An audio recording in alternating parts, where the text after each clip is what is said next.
societal factors comprise 70% of our overall health. Only 30% of our overall health is determined by individual factors. So I think it's important to say, right, like if most of a person's health is determined by whether or not their society is treating them fairly, giving them medical care, making sure that they don't experience discrimination, right?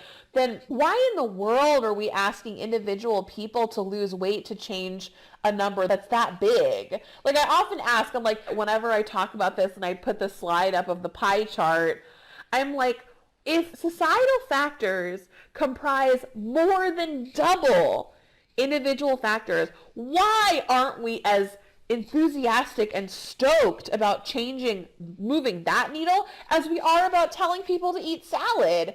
I mean, I think when you just think about it from a logical perspective, it doesn't make any sense.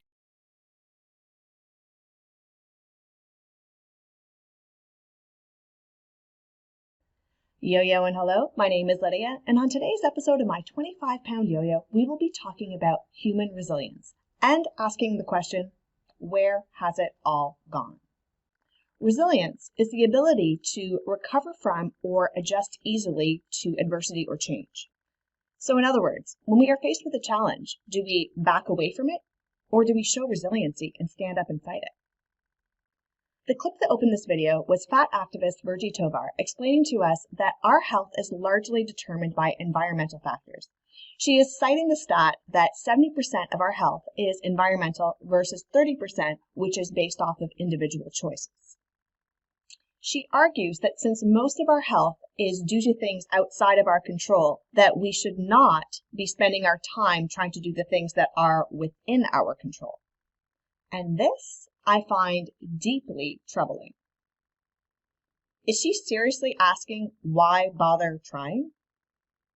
Now, I don't know where her statistic of 70% comes from, nor will I be debating that in this particular video. I usually find that statistics like this lump things like advertising that influence people's choices into environmental factors, and I don't really want to spend the time dissecting that in this video. So for the purposes of only discussing human resiliency in this video, let's just assume that Virgie's statistic of 70% environmental is correct.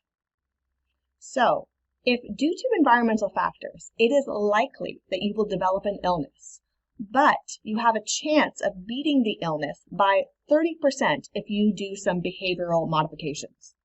Well, what would you do? Do you take it lying down, or do you stand up and fight back? This next clip will compare various genetic medical conditions that could improve with a behavioral change. We will see which of them spark human resilience to come back and fight, and which ones do not. So let's watch and then come back and discuss. When life hands you lemons, will you accept them or make lemonade? Your dentist tells you that you have acidic saliva, which means you are more prone to cavities. Because of this, you need to brush and floss regularly and try to avoid sugary drinks. Doing these things will likely not prevent all cavities, but it can improve your chances of keeping most of your teeth healthy. So, will you do it? Your doctor tells you that liver disease runs in your family, and there are some early signs that you may be developing it. He says that you could delay or even prevent getting liver disease altogether if you eliminate or reduce the amount of alcohol you drink. So, will you do it? A couple struggling to conceive asks their doctor what the issue is. They find out that the man's sperm count is low. The odds are against them of conceiving, but could be improved if the man wears chilled underwear. So, will they do it? A girl's mother gets diagnosed with skin cancer. Her dermatologist advises her to always wear sunscreen since the disease is genetic and sunscreen might prevent her from getting it. So, will she do it? A patient goes to the doctor about a chronic cough. The doctor acknowledges that the cough is related to hereditary asthma, but also advises that the cough could improve if he quits smoking. It will most certainly prevent the cough from getting any worse. So, will he do it? A woman goes to the doctor for a checkup and finds out that her blood pressure is high. Her father also has high blood pressure. She is told that genetically she is predisposed to developing high blood pressure, but improving her diet and losing some weight can reduce her risk. So, will she do it? Modern-day medicine can assist all of these conditions, but everyone's chance of success is better if they do their individual part. So, will they? Will they make lemonade? So in all of these examples, someone was hit with the bad news that they are genetically prone to a negative medical condition. However, with the behavioral modification, their condition could improve or even perhaps be cured. Now, there is no guarantee that the behavioral modification would stop the medical condition from occurring, but there's no way of knowing for certain unless they try. So, what should the patients do in all of these situations? Should they take the advice and do what they can? Or should they blame society and environmental factors for being in the predicament that they are? Or better yet, maybe they should blame the doctor and medical science. What would that look like? I'm sorry, Ms. Dentist, but you can't tell my teeth are unhealthy simply by looking at them. This is the problem with the medical system. There is systemic alcohol phobia. If I were a non-drinker, you wouldn't be pestering me about my drinking habits. But because I do drink, I'm getting a lifestyle lesson instead of the medical attention I deserve. The thing is, cold boxer culture is stress-inducing, and since I value my mental health, I would rather not do anything stress-inducing, so I won't be trying that.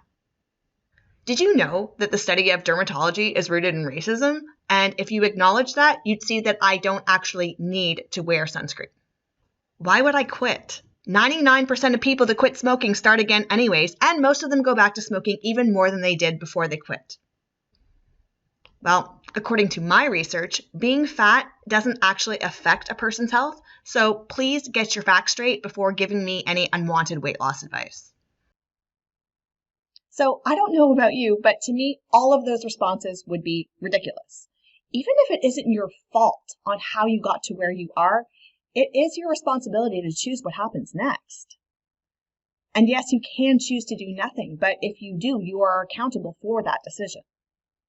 Even though your genes or your environment might make it likely for you to have an illness, it does not mean definitely. So why not do everything that's within your power to prevent that illness from happening? No, there is no guarantee of success, but if 30% of our health is within our control, why do we want to make it zero by not even trying? Why do we want so badly to not be accountable? Why do we want to blame society and the environment for all of our misfortunes? Is it because it's too difficult to admit that doing the right thing doesn't come naturally to us and that's difficult? What makes me extra sad these days is the frequently occurring statement, "I don't owe you health," which on its surface is true. No, you don't owe me health. We don't owe anyone our health. But what bothers me about this statement is that it frequently comes from people that could be doing something about their health but choose not to. It's not the terminally ill leukemia patient who is saying, "I don't owe you health." It's the morbidly obese 28-year-old with high blood pressure that could be doing something about their health but choose not to. The type of person that the terminally ill leukemia patient would probably say, "You're lucky you can do something about your health." So no, you don't owe me health, but don't you owe it to yourself? Don't you owe yourself the best opportunity to live your best life? And if not, why not? Where is our resilience? Where is our fight back? If the statement that all fat people do is sit around and eat all day is false, then by that logic, it wouldn't take that much effort to make a few modifications to improve your health. If living your big, fat, fabulous life is so fantastic, why not put a drop of effort into your overall health so that you can continue to live your fabulous life a little bit longer? A wise person once told me that genetics loads the gun, but nutrition pulls the trigger. But alas, this is my 25-pound yo-yo and not resiliency in the human condition. So until next time, yo-yo and let's go.